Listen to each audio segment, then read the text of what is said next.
बहुत टाइम रे पेसेंट एबे फॉल्स कमिटमेंट रो शिकार होचंती। डायबिटीज हेची से माने भाबुचंती जो भी डायबिटीज मते हेई थाउ मोर रिवर्सल हेई जिवो, माने डायबिटीज रिवर्सल। ता पूर्व आपण माने बुझंतु आपनकर डायबिटीज को टाइप रो काहे की हेची, फंडामेंटल क्लियर करंतु।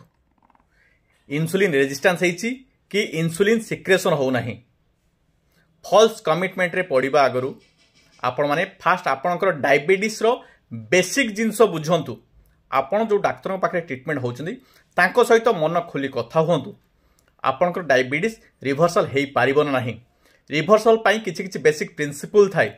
जदि आपनकर डायबिटीज रिवर्सल हेई पारिबो, प्रथमे ओजन कमांतु, डाइटरी हैबिट चेंज करंतु, तापर जाई आपण कोनोसी प्रोग्राम जॉइन करंतु। फालतूटारे पैसा खर्च करंतु नाही, खर्चांत हुअंतु नाही, रोगिणा हुअंतु नाही। Thank you.